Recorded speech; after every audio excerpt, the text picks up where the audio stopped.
Está com o Especial Saúde, seja bem-vindo. Temos ouvido falar muito de doentes crónicos e novos medicamentos. Diz-se que cada vez vivemos mais tempo, mas que as patologias crónicas são um dos problemas para que se viva melhor. Por outro lado, sabemos que há fármacos muito potentes que ajudam a aumentar a qualidade de vida dos doentes crónicos. Só que, regra geral, esses medicamentos são muito caros. Que fazer é a pergunta que se coloca. E é isso que vamos saber.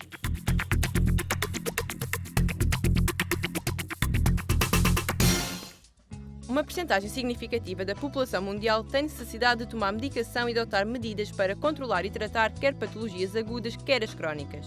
Estima-se que nos países desenvolvidos apenas 50% dos doentes crónicos cumprem o tratamento acordado com o profissional de saúde, condicionando a economia, o bem-estar e a qualidade de vida da sociedade. Em Portugal, as associações de doentes continuam a lutar pelo acesso igualitário aos medicamentos e pelo fim das restrições dos medicamentos. Este tipo de restrições afeta as mais variadas patologias, entre as quais os cancros, hepatite C, artrite reumatoide e esclerose múltipla. As denúncias são apresentadas por associações de doentes, mas também por médicos. O elevado preço dos medicamentos é um dos principais fatores que dificultam o acesso à inovação terapêutica nos doentes crónicos. Qual o impacto que a inovação terapêutica tem na vida dos doentes crónicos? Este vai ser o tema do Especial Saúde de hoje, com 3 responsáveis de 3 associações de doentes nacionais da área das doenças do fígado, do VIH-Sida e também do cancro do intestino. Dou desde já as boas-vindas aos meus 3 convidados. Muito obrigada por estarem hoje aqui comigo. Margarida Prieto, Ser Mais, VIH-Sida. O VIH-Sida foi, de facto, uma das áreas onde a evolução da doença conseguiu conter-se e hoje ser uma doença crónica. De uma doença mortal passou a ser uma doença crónica. Muito, sem dúvida, à base e àquilo que foi feito na área dos medicamentos. Como é que vê esta evolução da inovação terapêutica para os doentes com VIH? Esta inovação terapêutica para os doentes infectados com VIH foi, sem dúvida, de um impacto muito positivo. Até há cerca de 3 décadas, quando foi descoberto o vírus em Portugal e quando se começou a usar a terapêutica antirretroviral, as pessoas sofriam imenso. Temos utentes que diziam: eu, para tomar os meus medicamentos, quase que tive de tirar um curso. Claro. A medicação obrigava a imensos comprimidos diariamente, diferentes horas, e era de veras complicada, claro, com os efeitos secundários que também os mesmos repercutiam. Hoje em dia, foi um grande avanço. Esta inovação terapêutica foi extraordinária. As pessoas que vivem com o vírus VIH são pessoas portadoras de uma doença crónica, mas que podem viver com muita qualidade de vida. E, sobretudo, hoje em dia, tomando só uma única vez ao dia o medicamento. Foi realmente uma grande inovação terapêutica. A Margarida, lembra-se do princípio do aparecimento da doença?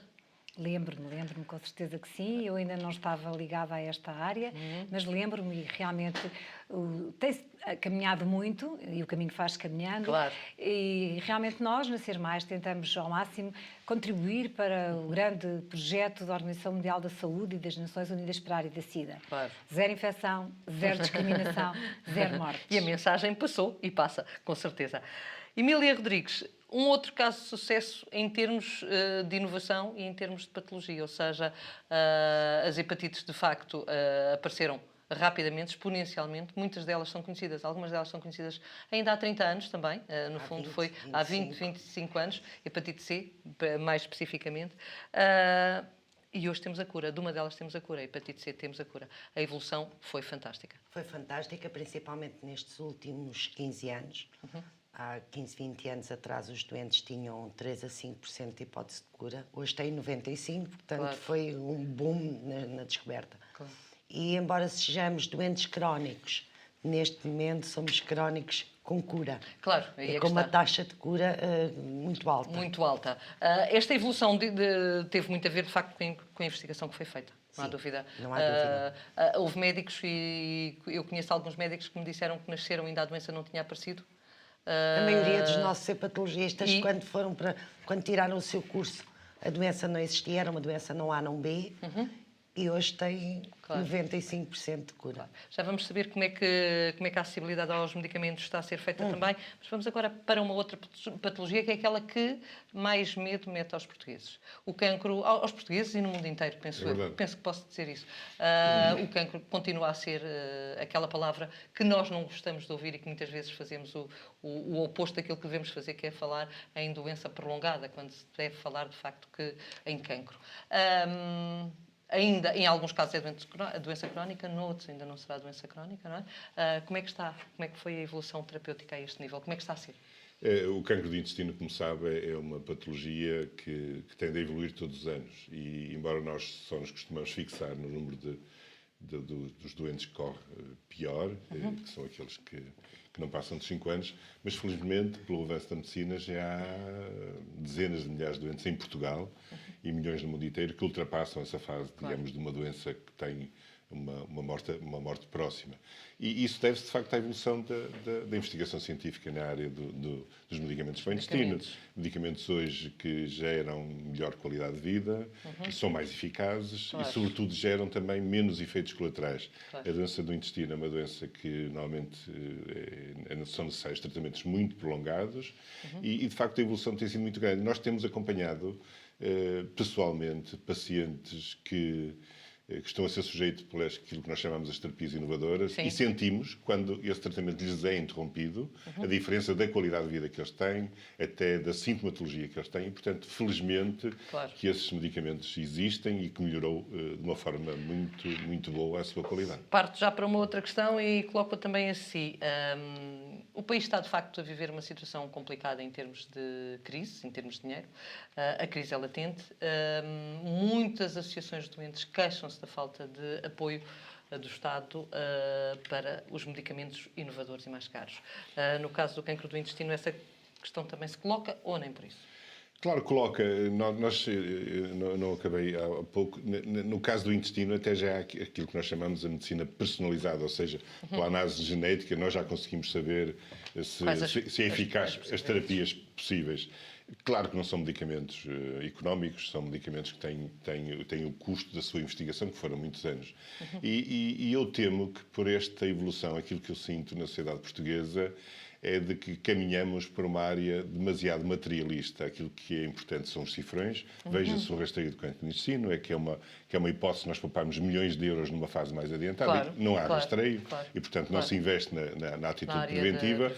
E cada vez mais aquilo que nós sentimos é que há uma desumanização, ou seja, as opções não são tomadas, tirando algumas exceções, mas não estão tomadas para uma melhor terapia. Aquilo que nós entendemos é que os pacientes têm direito ao melhor tratamento, e o melhor tratamento muitas vezes nem é o mais caro, mas tem direito ao melhor tratamento que é aconselhado e prescrito pelo médico para aquela doença. E, portanto, há uma necessidade de muita informação dos pacientes relativamente a isso. E se calhar também das autoridades e de quem gera, né? De quem está à frente dos organismos. Estão esclarecidos. Se calhar não sei. Emílio Rodrigues, a questão da hepatite C tem estado nas bocas do mundo, ou seja, o medicamento está aí. Em princípio, em breve, ele estará disponível aos doentes. Esperemos que sim, é uma boa notícia. Tem vindo a lume notícias nesse sentido. E, portanto, esperemos que isso aconteça rapidamente, porque, de facto, é necessário que aconteça e que não todos, não os 150 mil doentes com hepatite C, mas uma parte significativa daqueles que precisam, que são, segundo me parece, 8 ou 9 mil. Eu vou dividir em partes. Ok. Primeiro, nós não queremos o tratamento para toda a gente. Queremos o tratamento para os doentes que estão num estadio mais avançado da doença e que, se não têm estado 27 meses à espera da aprovação do Boceprevir e do Teleprevir, hoje não estariam neste estado tão avançado. Este é o primeiro ponto. Segundo ponto, na realidade, segundo consta, segundo saiu na comunicação social, o IFARMED vai dar autorização da comparticipação. Não, mas isso já está. Sim, isso já está. Decidido. Só que, para mim, isso é muito complicado. Porque uma coisa é ter autorização, outra coisa é termos um medicamento disponível para dar aos doentes. Isso é outra história. Porque as administrações hospitalares que hoje não têm dinheiro para pagar uma AOE, uma autorização especial, daqui a um mês não vão ter dinheiro para pagar o medicamento. O que me está a dizer é que, mesmo que neste momento o medicamento seja disponibilizado, existirão sempre doentes que não vão ter acesso ao medicamento, mesmo que precisem. Esse é o nosso E o que é que vocês, enquanto Associação de Doentes, estão a fazer no sentido de resolver essa situação? Neste momento, eu tenho pessoas, voluntários da associação, que vão verificar junto dos hospitais se na realidade o medicamento está a ser disponibilizado. Tal como eu disse na reunião do IFARMED, os doentes que não tiverem acesso a esse medicamento, nós vamos comunicar ao IFARMED e à comunicação social, porque não podemos permitir que as pessoas venham a falecer por não terem acesso. Há casos graves de pessoas que estão à espera e não têm tido medicamento? Continuamos com o caso da Susana, que está internada no Correio Cabral há 3 semanas com uma cirrose hepática, que hoje é a segunda, na sexta-feira passada fez a 4ª paracentese, portanto retirou líquido da barriga, pela barriga d'água pela 4ª vez, e o medicamento continua a não lhe ser disponibilizado. E o medicamento resolveria o problema? Os médicos, essa parte compete ao médico que a assiste e pelo que é dito, na realidade, poderia resolver. Margarida, as associações doentes têm cada vez mais peso, digamos assim, nas questões da saúde nacional, quer aqui, quer nos Estados Unidos, quer em qualquer parte do mundo. O VIH-Sida é um fenómeno que prova isso mesmo, quer dizer, foi muito a força das associações, das figuras públicas, de quem estava ligado a esta doença, de quem se ligou a esta doença, que conseguiu dar a volta. Pensa que vocês são aqui um lobby poderoso, digamos assim, no sentido de conseguirem impor vontades que os doentes necessitam e de as passar cá para fora? Então somos tanto quanto gostaríamos, nem tão eficazes quanto gostaríamos. Tem havido 2 pessoas extraordinárias na área do VIH que se têm debatido, que têm publicamente dado a cara, que é o Luís Mendão e o Pedro Silvério Marques. São 2 pessoas realmente que se têm esforçado imenso nesse sentido. A discriminação ainda existe. Não podemos deixar de considerar que se trata de grupos muito hostilizados, que ainda são mal vistos na família, na sociedade, no trabalho. É preciso absolutamente vencer essa barreira da discriminação. É fundamental. E o papel das associações, qual deve ser? O papel das associações tem que ser o de total apoio, de tentar ajudar essas pessoas no combate a essa discriminação. No que diz respeito à área dos medicamentos, os hospitais distribuem, de vez em agora, devido ao momento difícil que estamos a viver, houve realmente alguns problemas. Houve alguns problemas com não serem distribuídos todos em conjunto, como era habitual. Normalmente o que acontecia era que aos doentes infectados com o VIH eram distribuídos medicamentos pelo prazo de 3 meses. São pessoas de risco, são pessoas que muitas delas não têm dinheiro para se deslocarem aos hospitais. Nós tivemos durante alguns anos uma parceria com a Câmara de Cascais que nos pagava os passes, chamava-se Passe Mais, para as pessoas irem. São pessoas que, pela sua condição, algumas delas desistem facilmente. Portanto, eu penso que desejo que seja uma situação temporária, que se volte a normalizar, para evitar que as pessoas tenham que ir ao hospital de 15 em 15 dias ou de mês a mês, o que faz e fez com que muitas pessoas interrompessem a sua medicação, o que é grave. Isso tem-lhe chegado casos disso à associação?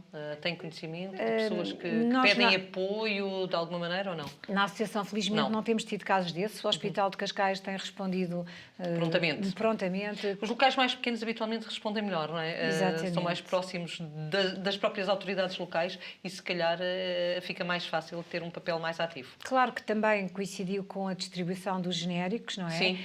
Houve alterações nesse sentido. Isso, se calhar, vai ajudar.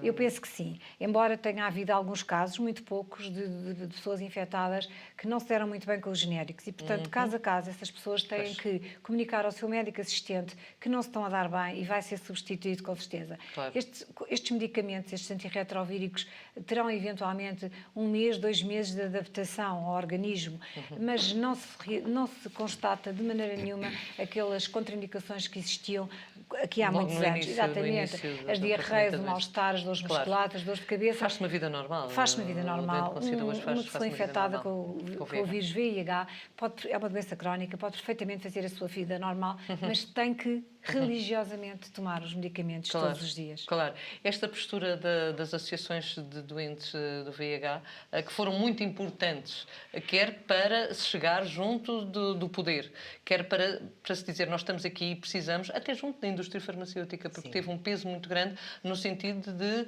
pedir mais medicamentos. No caso da hepatite C já não é necessário, porque o medicamento está aí, mas enquanto lobby de força junto das autoridades para que ele seja distribuído, é o vosso papel agora? O VIH abriu as portas às associações doentes e ao poder que os doentes têm. Porque os doentes são o povo, é onde está o poder.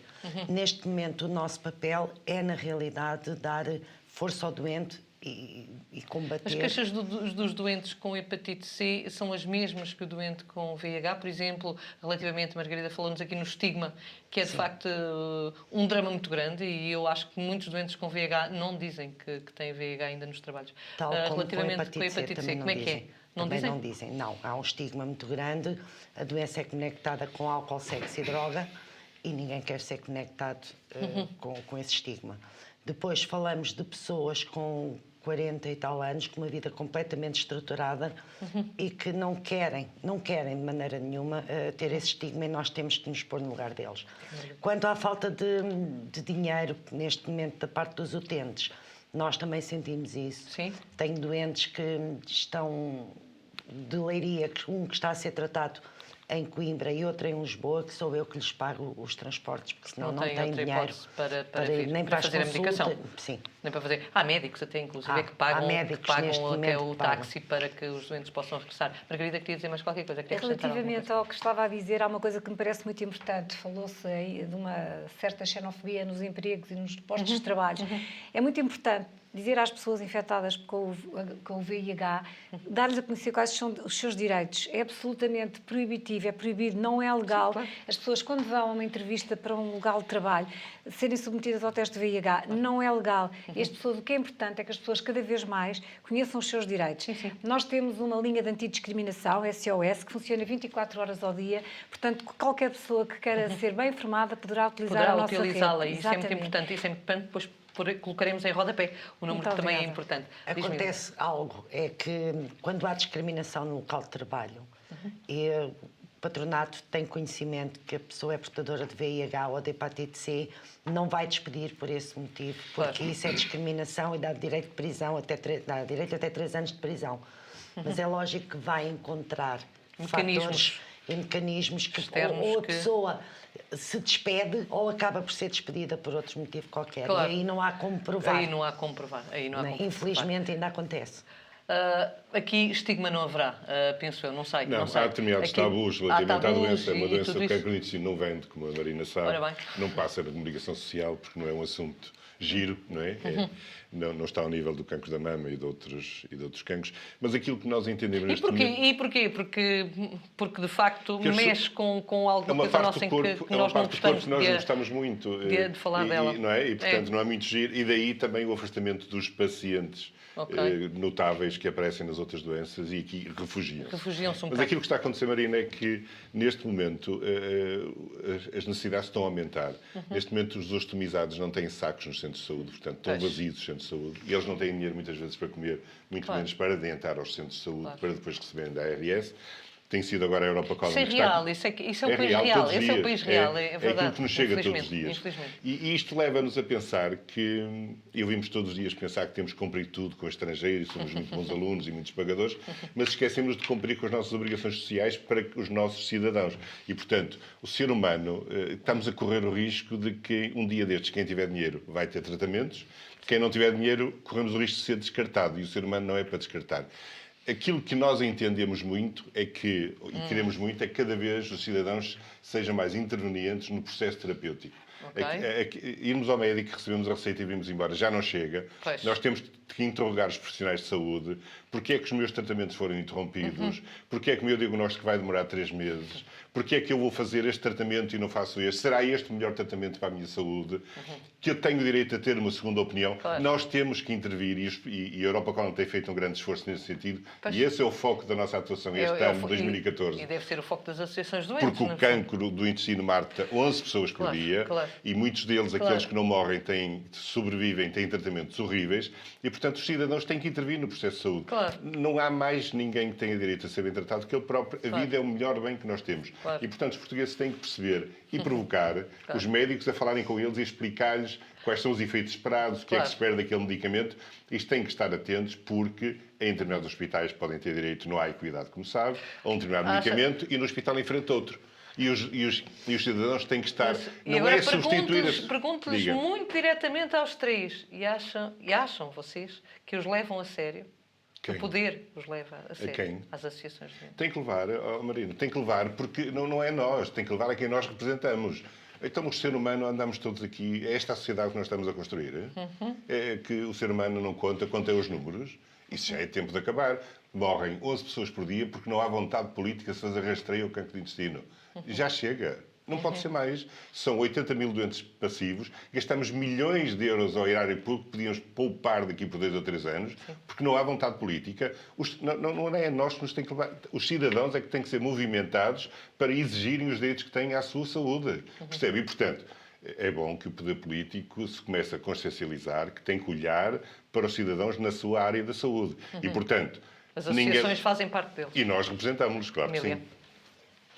Quando se fala em SOS Hepatites, eu não sou SOS Hepatites. Eu cofundei a SOS, estou à frente da SOS, mas represento entre 300 a 350 mil doentes de fígado.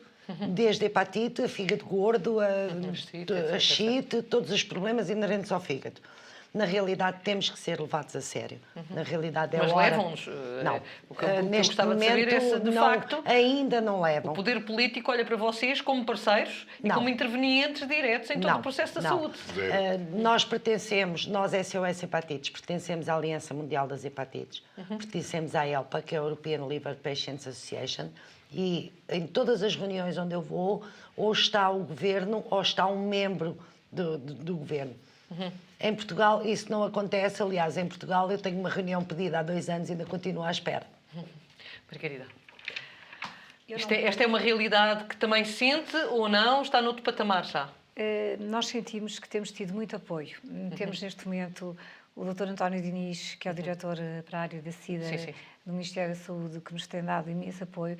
Temos o deputado Ricardo Batista Leite. Eu acho que eles, coitados, todos também eles não podem fazer mais. Acho que estamos no caminho certo, acho que temos que continuar a lutar, temos que continuar a trabalhar e acho que na vida nada funciona sem o paradigma da parceria. E vivemos momentos muito difíceis, é verdade que sim, há carências muito grandes, há emergências socialmente, enormes, sim, claro que sim. Socialmente enormes, temos que fazer mais e melhor com o que temos. É importante saber e é importante fazer mais. Aqui o problema coloca-se a um nível que também acho que é importante vocês falarem disso e abertamente. Estamos aqui para falar das coisas abertamente. Qual é o peso e de que forma é que vocês se relacionam com a indústria farmacêutica? Muitas vezes são acusados disso, de haver aqui uma ligação não lícita, digamos assim, com a indústria farmacêutica. Sr. Engenheiro, a ligação que têm com a indústria farmacêutica é lícita, é correta, é coerente? Não pode ser de outra forma. Nós temos 7 anos de existência com a indústria farmacêutica, com a indústria do mobiliário, com os nomes, com 1.300 associados que temos, desenvolvemos o mesmo tipo de parceria. Agora, nós sabemos que a indústria farmacêutica produz medicamentos e também sabemos que os doentes precisam dos medicamentos para se curarem. Portanto, isto é feito... Até hoje não fomos nunca motivados, provocados para fazermos qualquer tipo de declaração ou de intervenção que saia fora do âmbito do objetivo da nossa associação. E, portanto, tanto nos relacionamos com a indústria farmacêutica como qualquer outro órgão. Qualquer outro local exatamente, que seja agora, necessário. Essa parece-me uma desculpa, no nosso caso, porque não existe nenhuma razão para isso, uma desculpa para se justificarem outros meios. Nós, por exemplo, a Europa internacionalmente fazem isso. Também, vocês vão nós somos 3 ou 4, nós pertencemos a uma organização pan-europeia, a Europa Colónia Internacional, já estivemos 4 ou 5 vezes em Bruxelas. Agora, nós também somos parceiros do Ministério da Saúde. Temos 3 projetos com parceria com o Ministério da Saúde. Nós próprios pagamos e fazemos a logística do RAS, que é um gene que vai predizer nos doentes metastáticos se podem receber ou não um determinado tipo de medicamento. É o nosso papel. Estão na linha de atuação. É o nosso papel. Claro. Agora, não podemos deixar de nos relacionar, seja com que entidade for, também com a indústria farmacêutica. Porque são a indústria farmacêutica. Exatamente, só por serem a indústria farmacêutica. São parceiros sociais, não, tal como outros parceiros que nós temos. A nível internacional é assim que se trabalha. Só em Portugal é que é lobby. Margarida, não teve nunca esse problema? Eu não conheço a parte técnica do assunto. Sim. Não posso pronunciar sobre ele. Daquilo que conheço, junto da indústria farmacêutica... Mas tem parceiros, vocês têm parceiros a todos os níveis. Sempre muito e, portanto, bem. Nunca houve, tem corrido muito bem. Nunca houve problemas nenhuns. Vamos agora para o final do programa e gostava que vocês apresentassem uma mensagem para quem de direito relativamente a todo este processo que estamos a viver relativamente à inovação terapêutica, à falta de medicamentos. A mensagem pode ser quer para os políticos, quer para os doentes, quer para quem vocês achem que é importante. Sr. Engenheiro. Os doentes é importante que cada vez mais se inteirem do seu processo terapêutico e aumentem o seu conhecimento relativamente aos Literacia em processos saúde, da sua... cada vez mais. Aos seus processos de terapêutica em saúde. Aos meios políticos, porque, infelizmente, a Europa não tem acesso a determinado tipo de lobbies que são importantíssimos na parte positiva. Era bom que a atitude política relativamente a estas pessoas, que são quase 8.000 doentes novos por ano, se fixasse de uma forma mais humana. Nós pedimos humanização nos processos de saúde. Também. Emília? Eu aos doentes posso dizer, eu espero que o poder político não nos deixe morrer. Temos 95% de cura neste momento. Os casos mais graves, eu espero que sejam tratados e que tenham direito ao medicamento. E ao poder político, tal como disse o engenheiro, nós sabemos que não há dinheiro.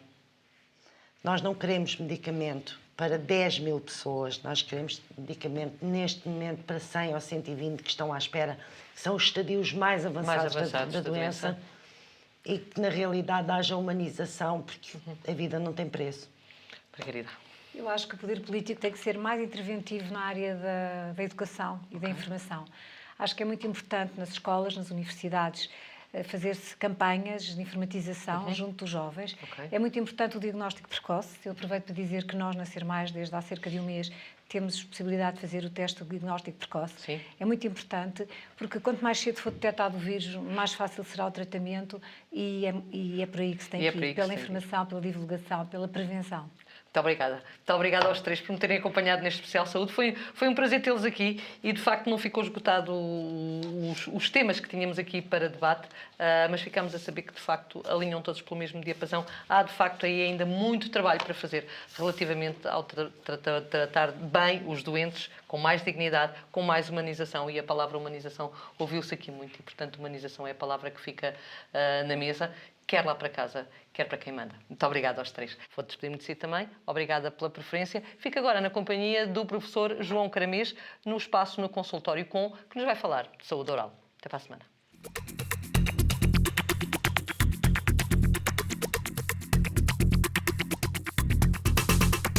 O bruxismo é um hábito parafuncional e inconsciente, caracterizado pelo ranger ou apertar exagerado dos dentes. Pode ser diurno, ocorrendo quando o doente está acordado, ou noturno, estando associado a distúrbios do sono. Trata-se de uma patologia bastante relacionada com o stress, pelo que uma grande parte da população é afetada. Os estudos indicam que cerca de 15 a 90% da população já teve episódios de bruxismo. No entanto, apenas uma pequena minoria tem consciência da sua parafunção. Em regra, o bruxismo é diagnosticado numa fase tardia, já que é um hábito inconsciente. Durante muitos anos pensou-se que seria apenas um problema resultante de uma desarmonia dentária. Estudos mais recentes apontam para um problema de causa central, ou seja, do sistema nervoso central, onde a componente do stress e ansiedade tem um papel preponderante, descarregando todo o seu potencial de força nos músculos da mastigação. O tratamento deve ser multidisciplinar. O desporto, a postura, terapias de relaxamento e um estilo de vida saudável são fundamentais, já que a componente do stress é uma das chaves desta patologia. A ingestão de cafeína e álcool, que por norma exaltam as personalidades mais ansiosas, deverá ser evitada. É também importante a educação dos músculos da mastigação, para que não exerçam movimentos não funcionais. A colocação de aparelhos de proteção pode evitar o desgaste do esmalte, o que contribui para aumentar a longevidade dos dentes. Estes aparelhos são placas de acrílico de ajuste personalizado, cujo principal objetivo é evitar o contacto entre os dentes. Devem ser usados durante a noite e, ao fim de alguns dias, começa a ser visível o desgaste do aparelho, tendo o paciente consciência de que realmente aperta ou range os seus dentes.